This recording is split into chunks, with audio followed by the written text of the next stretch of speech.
আমি বাতৰিৰ শিৰোনাম আগবঢ়াবলৈ অনুৰোধ জনাইছোঁ। ISM চিঠি ইয়াৰ পিছতে এতিয়া ৰাষ্ট্ৰীয় সংগীত।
মেহনত ফাৰ্টিনক আমি ধন্যবাদ জনাইছোঁ। তেতিয়া ISM চিঠিকে বাতৰিৰ শিৰোনাম আগবঢ়াব। সুপ্ৰভাত, নমস্কাৰ। আজিৰ বাতৰিৰ শিৰোনাম লৈ আপোনালোকৰ ওচৰত মই ISM চিঠিকা। সমগ্ৰ অসমতে 2021-22 বৰ্ষৰ তৃতীয় ঘূৰণৰ গুণোৎসৱৰ আজি শুভ আৰম্ভণি। ৰাজ্যৰ 46,000 শিক্ষানুষ্ঠানত গুণোৎসৱৰ আৰম্ভণি।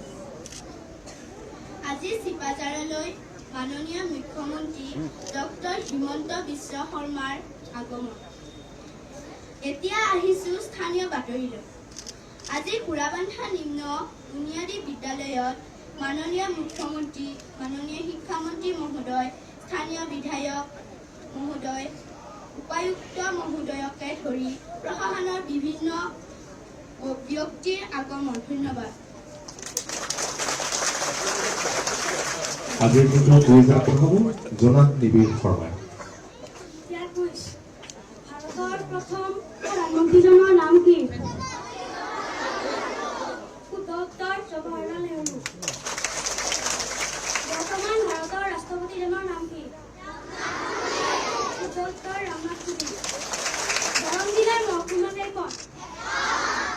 উত্তৰ। ধন্যবাদ জোনাক। মহৎ লোকৰ বাণী আগবঢ়াব দীক্ষিতা চৌধুৰীয়ে।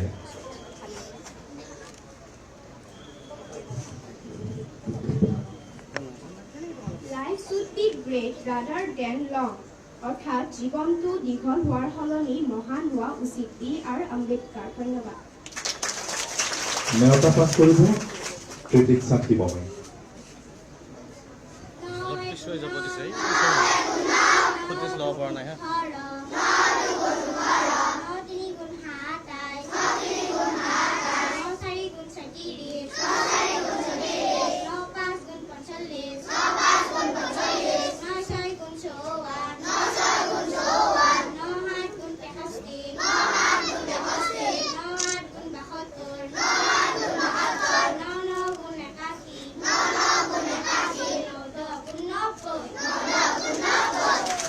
বিশেষভাৱে ধন্যবাদ দিলোঁ ৰাজদীপ চৌধুৰীয়ে স্বাস্থ্য বাৰ্তা আগবঢ়াব।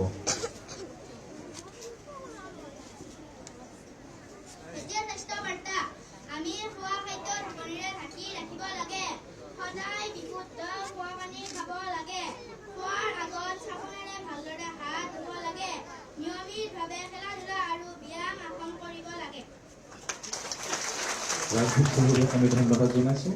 আমি শ্ৰদ্ধাৰে মাননীয় মুখ্যমন্ত্ৰী মহোদয়ক অনুৰোধ জনাইছোঁ তেখেতৰ পিছফালে থকা প্ৰাচীৰ পত্ৰিকাখন আনুষ্ঠানিকভাৱে উন্মোচন কৰিবলৈ।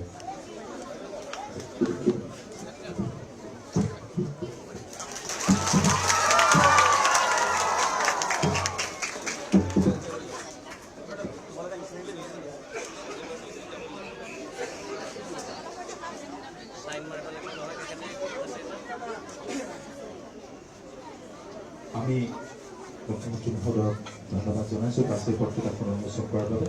আমি আন্তৰিক শ্ৰদ্ধাৰে তেখেতক ছাত্ৰ ছাত্ৰী তথা ৰাইজক সম্বোধন কৰিবলৈ অনুৰোধ জনাইছোঁ।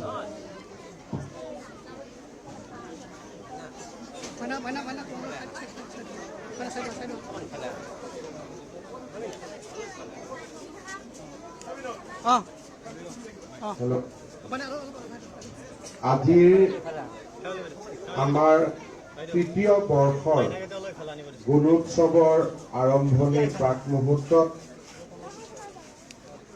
ঘোঁৰাবান্ধা নিম্ন বুনিয়াদী বিদ্যালয়ত সমবেত অসমৰ সন্মানীয় শিক্ষামন্ত্ৰী ডাক্তৰ ৰণোজ পেগু ডাঙৰীয়া, চিপাঝাৰ সমষ্টিৰ সন্মানীয় বিধায়ক ডক্টৰ পৰমানন্দ ৰাজবংশী ডাঙৰীয়া, মীন উন্নয়ন নিগমৰ অধ্যক্ষ গুৰুজ্যোতি দাস ডাঙৰীয়া, অসম সৰ্বশিক্ষা মিছনৰ মিছন সঞ্চালক ৰশ্মি অপৰাঞ্জী কৰাটী ডাঙৰীয়ানী, দৰং জিলাৰ উপায়ুক্ত প্ৰণৱ কুমাৰ শৰ্মা ডাঙৰীয়া, ঘোঁৰাবন্ধা নিম্ন বুনিয়াদী বিদ্যালয়ৰ প্ৰধান শিক্ষক শিক্ষয়িত্ৰীকে আদি কৰি আজিৰ এই গুণোৎসৱৰ আৰম্ভণিৰ সভাত সমবেত মোৰ অতিকে মৰমৰ ছাত্ৰ ছাত্ৰীসকল, অভিভাৱকসকল, সন্মানীয় সাংবাদিক বন্ধু বান্ধৱীসকল আৰু সুধীবৃন্দ,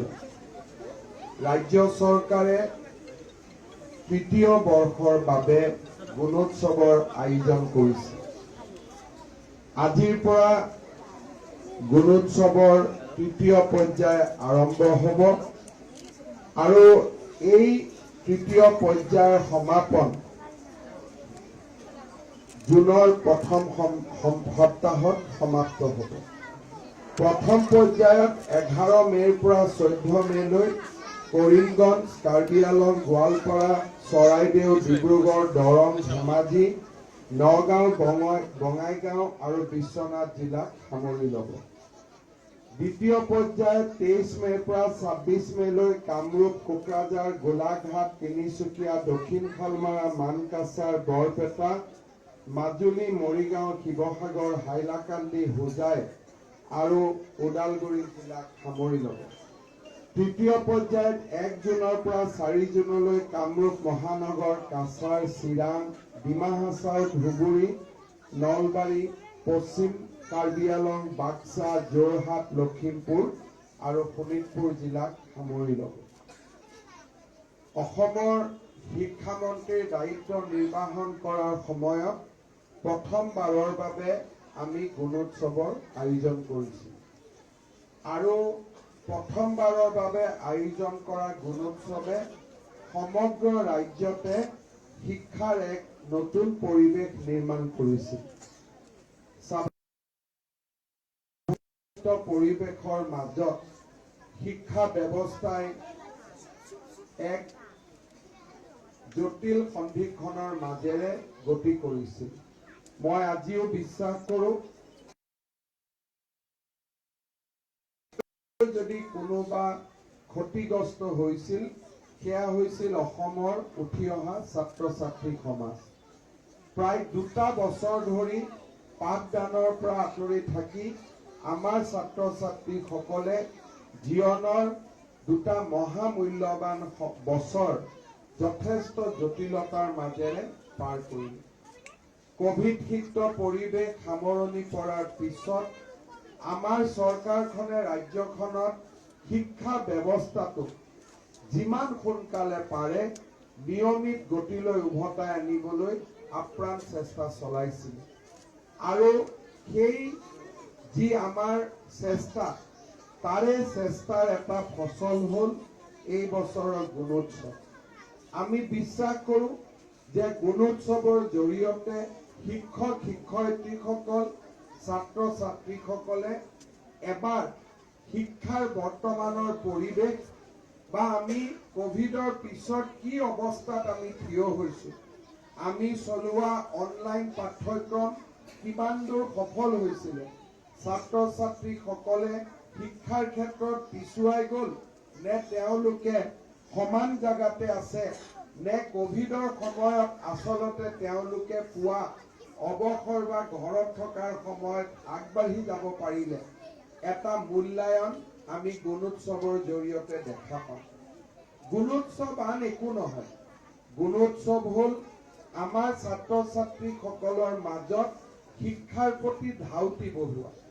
বহু সময়ত অষ্টমমান শ্ৰেণীলৈ পৰীক্ষা নথকা অৱস্থাত গুণোৎসৱে এবাৰ ছাত্ৰ ছাত্ৰীসকলৰ গুণগত মানদণ্ড নিৰূপণ কৰাত সহায় কৰে।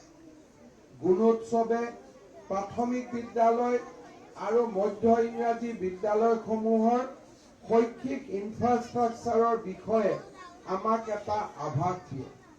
তাৰ লগে লগে মিড ডে মিলেই হওক, চৰকাৰে আগবঢ়োৱা আন সা সুবিধাবিলাক আমাৰ ছাত্ৰ ছাত্ৰীসকলে পাইছে নাই তাক জনাৰ এটা সুবিধা দিয়ে।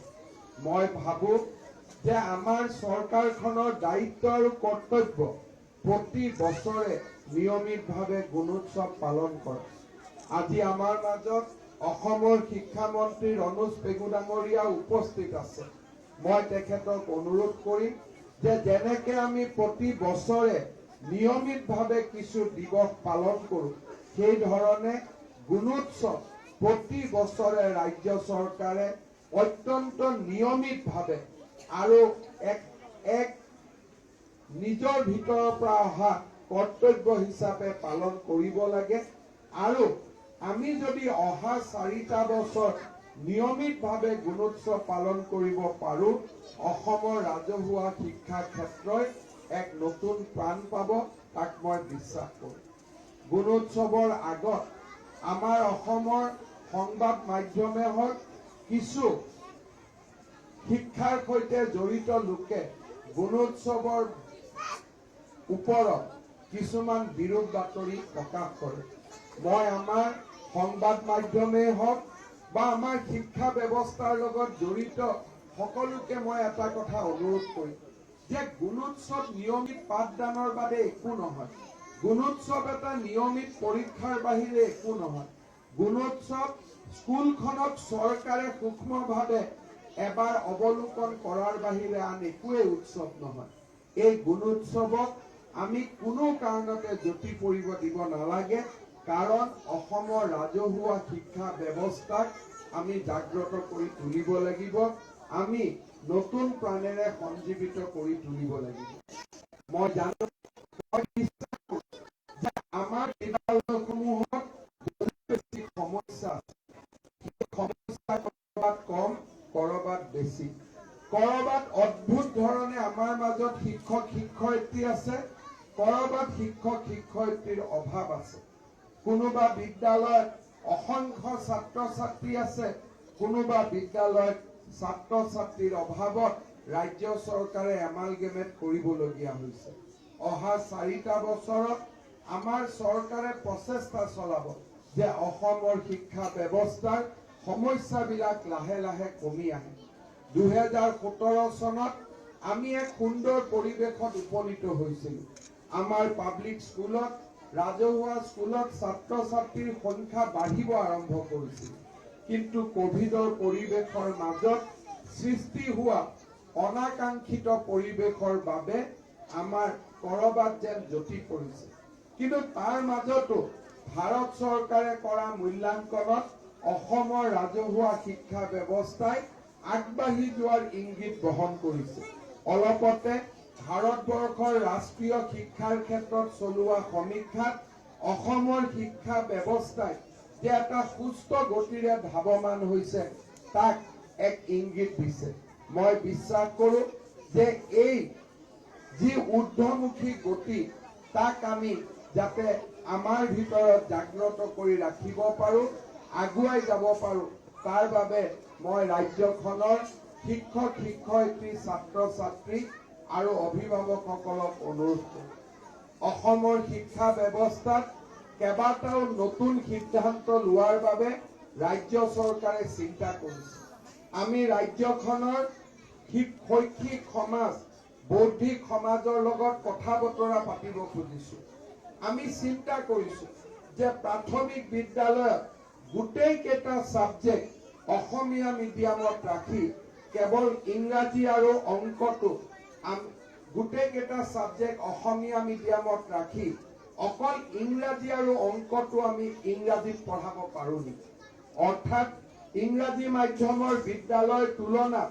আমাৰ ছাত্ৰ ছাত্ৰীসকলে যাতে ভৱিষ্যতে নিট বা অল ইণ্ডিয়া এক্সামিনেশ্যন আদি দিয়াত কোনো ক্ষেত্ৰতে অসুবিধা নহয় আমি অসমৰ সকলো প্ৰাথমিক বিদ্যালয়ত ইংৰাজী বিষয়টো আৰু গণিত বিষয়টো আমি ইংৰাজী মাধ্যমৰ কিতাপত আমি প্ৰৱৰ্তন কৰিব পাৰোঁ নেকি আমি চিন্তা কৰিছোঁ আজি আমাৰ নলবাৰীৰ গৰ্ডন স্কুলত এখন ঐতিহ্যমণ্ডিত স্কুল এই গৰ্ডন স্কুলত অসমীয়া মাধ্যমৰ লগে লগে এই বছৰৰ পৰা পৰীক্ষামূলকভাৱে আমি ইংৰাজী মাধ্যম আৰম্ভ কৰিছোঁ কিন্তু ইংৰাজী মাধ্যম আৰম্ভ কৰাৰ লগে লগে আমি স্পষ্ট কৰি দিছোঁ যে দুটা সাবজেক্ট অসমীয়াতে পঢ়াব লাগিব অৰ্থাৎ এটা হাইব্ৰিড মডেল এটালৈকে আমি যাব খুজিছোঁ য'ত মাতৃভাষাত আমাৰ শক্তি বাঢ়ে আৰু লগে লগে বহল পৃথিৱীৰ বুকুলৈ যাতে খোজ কাঢ়িব পাৰে আজি মই অসমৰ মুখ্যমন্ত্ৰী হিচাপে ভাৰতৰ বিভিন্ন স্থানত যাম মই এটা সময়ত নিজকে অত্যন্ত অপ্ৰস্তুত অনুভৱ কৰোঁ যেতিয়া মোৰ সন্মুখত হিন্দী বা ইংৰাজীত বক্তব্য দিয়াৰ সময় আহিব অসমীয়াত যদি মই 1 ঘণ্টা সলসলীয়াকৈ কৈ যাব পাৰোঁ ইংৰাজী আৰু হিন্দীত দিয়া প্ৰতিটো ভাষণ প্ৰতিটো শব্দ কোৱাৰ আগতে মই 3-4 মিনিটকৈ চিন্তা কৰি ক'ব লাগে অৰ্থাৎ আমি যদি অকল অসমীয়া মাতৃভাষা বুজি পাওঁ আমাৰ সীমাৰেখা হ'ল শদিয়াৰ পৰা ধুবুৰীলৈ চাকৰি কৰিব লাগিব শদিয়াৰ পৰা ধুবুৰীৰ ভিতৰত আৰু আমি কাম কাজো কৰিব লাগিব শদিয়াৰ পৰা ধুবুৰীৰ ভিতৰত বেহা বেপাৰো কৰিব লাগিব শদিয়াৰ পৰা ধুবুৰীৰ ভিতৰত কিন্তু মাতৃভাষাৰ লগতে আমি যদি হিন্দী আৰু ইংৰাজীৰ সম্যক ধাৰণাটো আমি ল'ব পাৰোঁ তেতিয়ালে কচ্ছৰ পৰা কামৰূপলৈকে কাশ্মীৰৰ পৰা পণ্ডিচেৰীলৈকে সমগ্ৰ ভাৰতবৰ্ষখনতে আমি যাব পাৰোঁ কাম কৰিব পাৰোঁ আমি কথা পাতিব পাৰোঁ আমি ৰাজহুৱা শিক্ষা ব্যৱস্থাত নতুনকৈ অৱলোকন কৰাৰ সময় আহি পৰিছে আৰু অহা বছৰটোত ৰাজ্যখনৰ বৌদ্ধিক সমাজৰ লগত কথা বতৰা পাতি অভিভাৱকসকলৰ লগত কথা বতৰা পাতি ছাত্ৰ ছাত্ৰী শিক্ষক শিক্ষয়িত্ৰীৰ লগত কথা বতৰা পাতি আমি ৰাজ্যখনৰ শিক্ষা ব্যৱস্থাক এই হাইব্ৰিড মডেললৈ লৈ যাব খুজিছোঁ আমি চিন্তা কৰিছোঁ যে আমাৰ শিক্ষক শিক্ষয়িত্ৰীসকলক কেনেকৈ আমি নিৰন্তৰভাৱে ৰোটেশনৰ সিস্টেমৰ জৰিয়তে এটা সমষ্টি বা জিলা কেন্দ্ৰ হিচাপে লৈ প্ৰতিখন প্ৰাথমিক বিদ্যালয়তে সমান শিক্ষক আমি দিব পাৰোঁ মই বিশ্বাস কৰোঁ যে আজি যদি কোনোবা চৰত শিক্ষক শিক্ষয়িত্ৰী আছে সমগ্ৰ জীৱন তেওঁলোকৰ বাবে চৰত থকাটো সম্ভৱ নহয় কিন্তু শিক্ষক সমাজৰ ভিতৰতে কোনোবাই ত্যাগ কৰিবলৈ আগবাঢ়ি আহিব লাগিব যে জীৱনৰ 3টা বছৰত মই চৰত দিম বাকি বছৰকেইটা মই বাহিৰত থাকিম আৰু সেই ধৰণে যদি জিলাৰ ভিতৰতে আমি ৰোটেশনেল সিস্টেম এটা আৰম্ভ কৰোঁ আমাৰ চৰতো শিক্ষা হ'ব পাহাৰতো শিক্ষা হ'ব আৰু শিক্ষকসকলৰ এছামে দুৰ্দশাত থাকিব নালাগে সকলোৱে এটা সমানভাৱে থাকিবলৈ সুবিধা পাব ৰাজ্যখনৰ টেট শিক্ষকসকলে মাজে মাজে আন্দোলনৰ পথ লোৱা মই দেখা পাওঁ আন্দোলন শব্দটোৰে বিৰোধিতাৰে আৰম্ভ হ'ব লাগিব অসমৰ শিক্ষা ব্যৱস্থা শিক্ষা গুৰুসকলে যেতিয়া আন্দোলন কৰে ছাত্ৰ ছাত্ৰীসকলে আন্দোলন কৰাটো ন্যায্য বুলি ভাবি লোৱা আৰম্ভ কৰে তেতিয়া ছাত্ৰ ছাত্ৰীজন বিজ্ঞানী নহ'ব আন্দোলনকাৰী হ'ব আৰু আমাৰ ৰাজ্যত বৃত্তিগত আন্দোলনকাৰী প্ৰফেশ্যনেল এডুকেশ্যনিষ্ট আমি বহু দেখা পাওঁ তাৰ কাৰণ হ'ল অসমত আন্দোলনটোক ন্যায্যতা প্ৰদান কৰা হয়। কোনোবা যদি সংগঠে আন্দোলন কৰে, স্কুলৰ শিক্ষক শিক্ষয়িত্ৰীয়ে দুৱাৰত থিয় হৈ যে তোমালোকে আন্দোলন কৰিব যাব নোৱাৰা, তাৰ পৰিৱৰ্তে আন্দোলনত যাবৰ কাৰণে দৰ্জা খুলি দিয়ে। আমি যি কৰিব লাগে তাৰ বিপৰীত কামবিলাক কৰি থকাৰ কাৰণে যোৱা ৭৫টা বছৰত আমি ভাৰতৰ সৰ্বশ্ৰেষ্ঠ ৰাজ্য হ'ব নোৱাৰিলো। মই আমাৰ টেট শিক্ষক সমাজক অনুৰোধ কৰিম যে আপোনালোকৰ যি সমস্যা আছে তাক শুনিবলৈ মই অত্যন্ত আগ্ৰহী, সেই কথা বতৰা পাতিবলৈ মই অত্যন্ত আগ্ৰহী। কিন্তু কোনোবা যদি আপোনালোকৰ মাজতো বৃত্তিধাৰী আন্দোলনকাৰী সোমাই টেট সমাজক যদি আন্দোলনৰ পথলৈ লৈ যায়, তাতকৈ জাতিটোৰ বাবে দুখৰ কথা একোৱেই হ'ব নোৱাৰে। সেই কথা আমি মনত ৰাখিব লাগিব। তাৰ লগে লগে অসমৰ আন শিক্ষক সমাজেও এটা কথা মনত ৰাখিব লাগিব যে আমি এখন নতুন অসম নিৰ্মাণৰ কৰ্মযজ্ঞত আমি আগবাঢ়িব খুজিছো। মোৰ চকুত এখন বিত্তমান অসমৰ বাবে আন একো নাই। মই ব্যক্তিগত সুখ দুখৰ পৰা বহুত ওপৰত গৈ এখন বিত্তমান অসম বিচাৰিছো, যিখন অসমে ভাৰতবৰ্ষৰ বৌদ্ধিক সমাজক নেতৃত্ব দিব। আমি শিক্ষকে হওঁ, ছাত্ৰ ছাত্ৰীয়ে হওঁ, আমাৰ ভৱিষ্যতৰ নাগৰিকসকলক গঢ় দিবৰ বাবে আমি আপ্ৰাণ চেষ্টা কৰিব লাগিব। আমি নিজক উৎসৰ্গা কৰিব লাগিব। অসম এখন দুখীয়া দেশ। আজিৰ দিনত অভাৱ অভিযোগ থকাটো নিতান্তই স্বাভাৱিক। অভাৱ অভিযোগ যদি আমাৰ মাজত নাথাকিলেহেঁতেন আমি হয়তো আমেৰিকা যুক্তৰাষ্ট্ৰৰ সমান হলোহেঁতেন। আমি অসমত আছো, এই অভাৱ অভিযোগো যদি আছে তাৰ মূল কাৰণটোৱে হ'ল অসমক আমি এখন চহকী ৰাজ্যত পৰিণত কৰাব পৰা নাই। কণী আৰু মুৰ্গীটো যদি থাকিব তেতিয়া কণীৰ জন্ম হ'ব, কিন্তু যদি আমি কণীটো মাৰি দিওঁ কণীৰ পৰাতো মুৰ্গী জন্ম নহ'ব।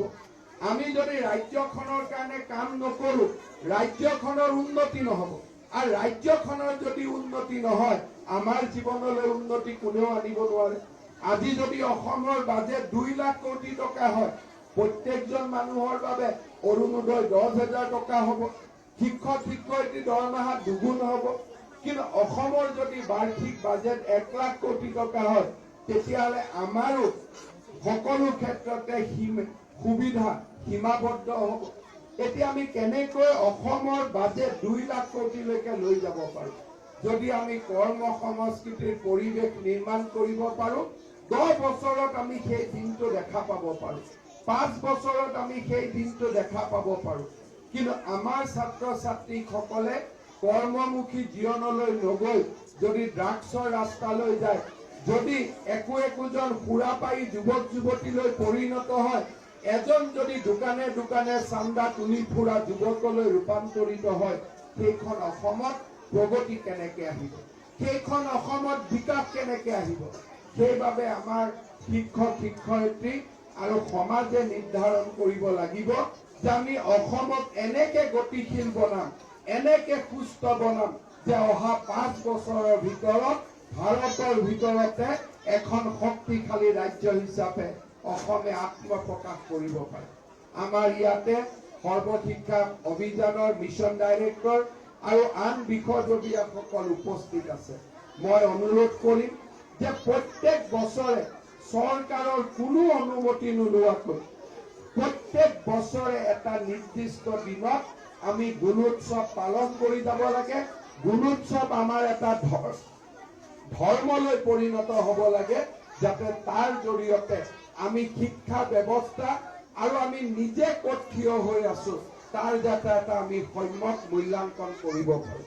মই পুনৰবাৰ অসমৰ শিক্ষক সমাজক অহা ৩ দিন আৰু পৰৱৰ্তী ২টা পৰ্যায়ত আৰম্ভ হ'বলগীয়া গুণোৎসৱৰ বাবে মই শুভকামনা জনাইছো আৰু আমাৰ ৰাজ্যখনক প্ৰগতিৰ পথত আগবঢ়াই লৈ যাবলৈ এক জীপাল, এক সাৰুৱা শিক্ষা ব্যৱস্থা গঢ়ি তোলাৰ বাবে আহ্বান জনাইছো।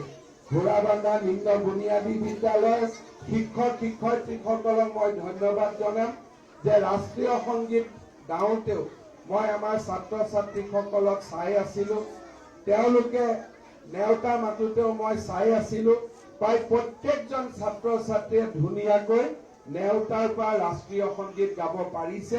তাৰ মানে আমাৰ শিক্ষক শিক্ষয়িত্ৰীসকলে তেওঁলোকৰ যথেষ্ট যত্ন লৈছে।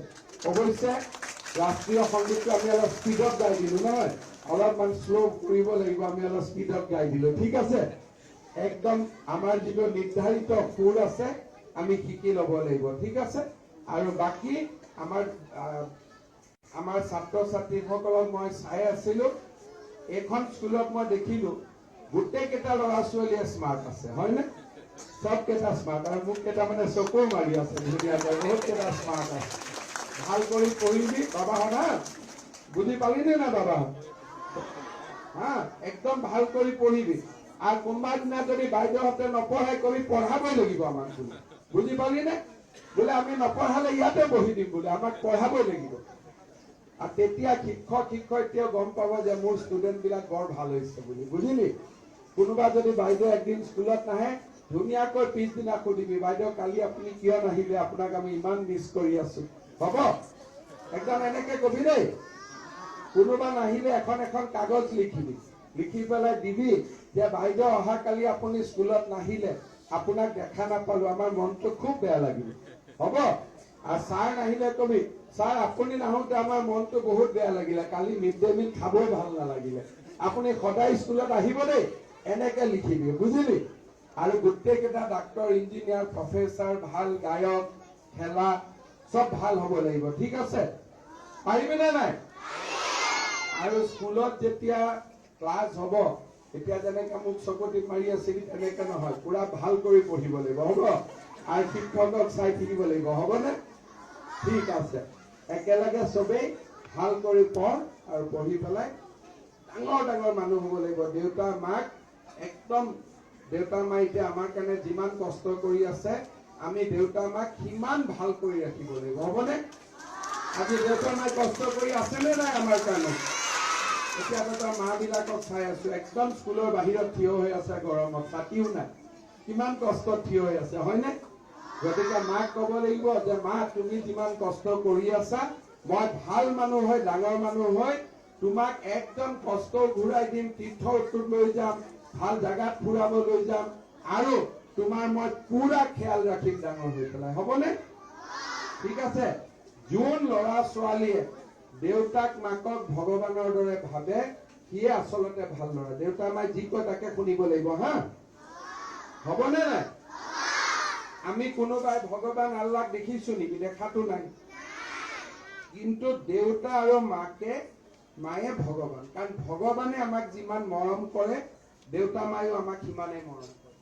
ভগৱানক লগ পালে, ভগৱানক যদি আমি কেতিয়াবা লগ পাওঁ, তেতিয়াহ'লে ভগৱানে আমাক যেনেকে কোলাত তুলি ল'ব, মা দেউতাইও আমাক তেনেকে কোলাত তুলি ল'ব।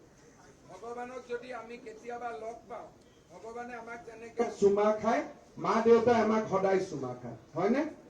আৰু সেইকাৰণে এই পৃথিৱীত যোনে মাক দেউতাকৰ কথা শুনি থাকে, সেই ল'ৰা ছোৱালীয়ে ভগৱানৰ আটাইতকৈ মৰমৰ ল'ৰা ছোৱালী। আৰু এটা কি কথা, যেতিয়া গণিত ইংৰাজী লিখা থাকে সেইখিনি হ'ল কিতাপৰ শিক্ষা, কিন্তু যেতিয়া শিক্ষক শিক্ষয়িত্ৰীৰ প্ৰতি আমাৰ সন্মান থাকে, তেতিয়া শিক্ষক শিক্ষয়িত্ৰীসকলৰ কিতাপৰ শিক্ষাৰ লগত আশীৰ্বাদটো যুক্ত হৈ যায়। 1 + 2 কি? 4 4 কি? 8 8 কি? হা? শুনিম 16 16 বাহ, অতি ভাল চোকা ল'ৰা ছোৱালী আছে দেই গোটেইকেইটাই, হ'ব? আকৌ এবাৰ কয়, একে একে, এবাৰ কয় 32 32, অলপ দেৰি ভাবি লওঁ। আকৌ এবাৰ কম, একে একে, 2 2, 4 4, 8 8। কিমান ফট কৰি আমি শিকি গলো। ভাৰতৰ ৰাষ্ট্ৰপতি কোন? আৰু অলপ ডাঙৰ কৰি ক'ব লাগিব, ভাৰতৰ ৰাষ্ট্ৰপতি কোন? এতিয়া সোমাই গল নে? ভাৰতৰ প্ৰধানমন্ত্ৰীৰ নাম কি?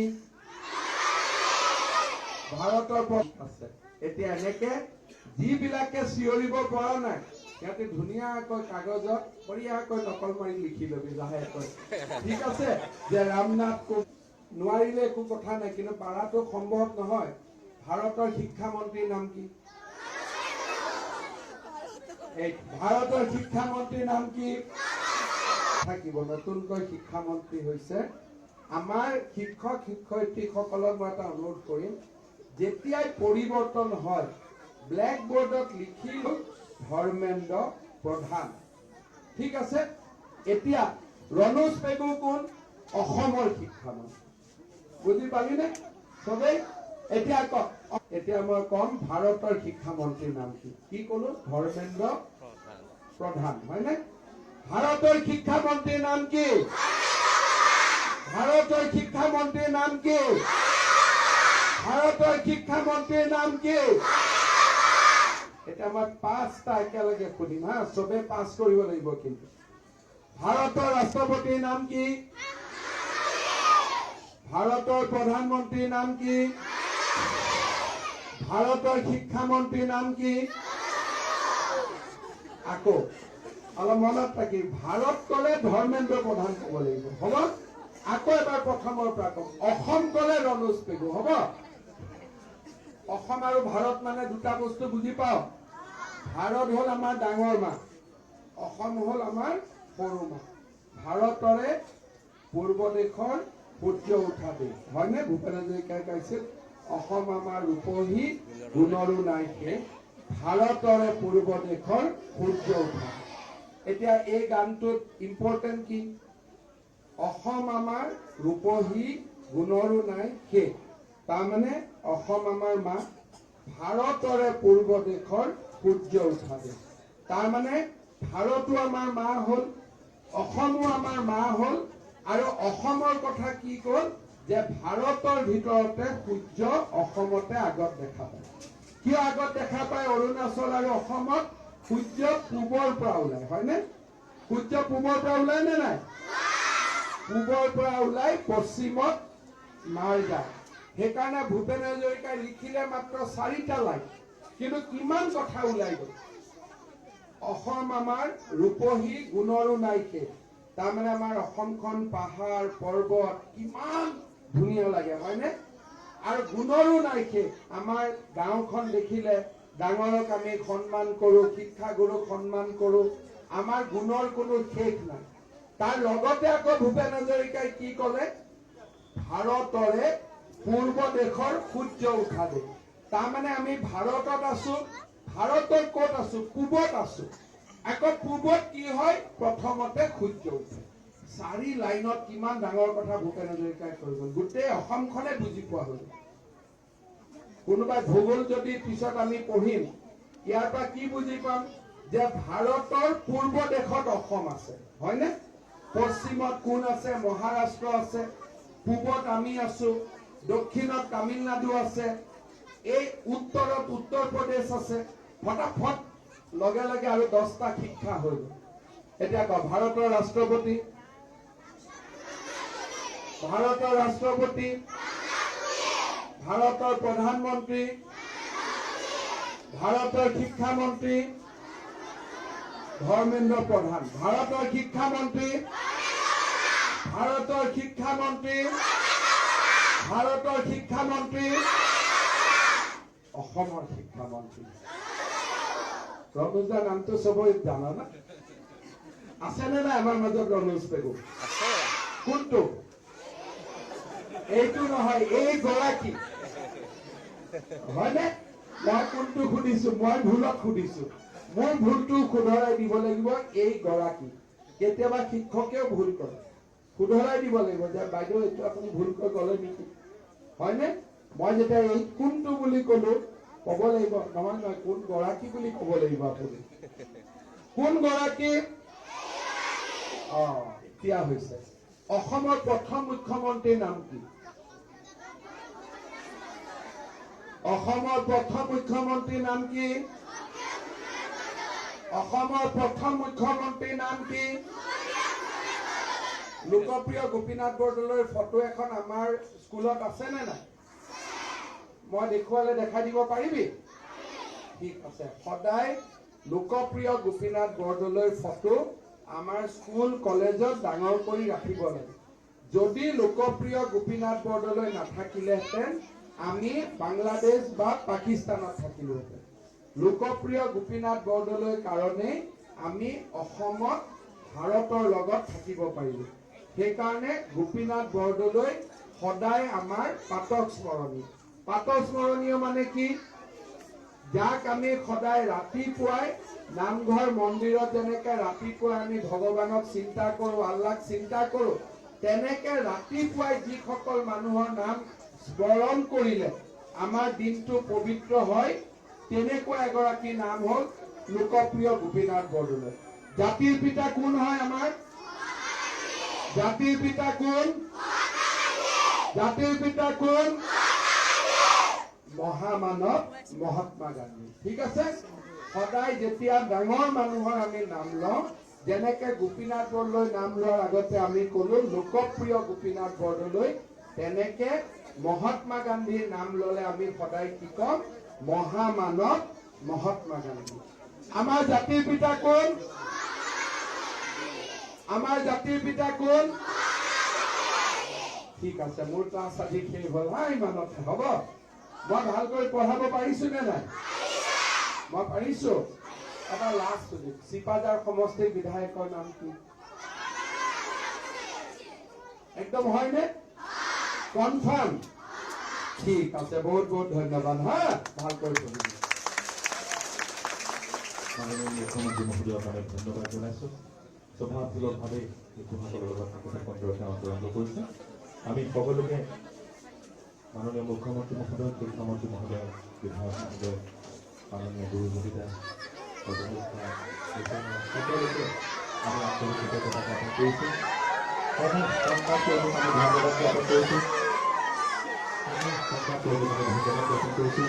সকলোকে ৰাইজক আমি ধন্যবাদ জ্ঞাপন কৰিছো সকলোকে আমি আন্তৰিক শ্ৰদ্ধা নিবেদিছো সকলোকে আন্তৰিক শ্ৰদ্ধা নিবেদন কৰি আমি সভাখন ইমানতে সামৰিছো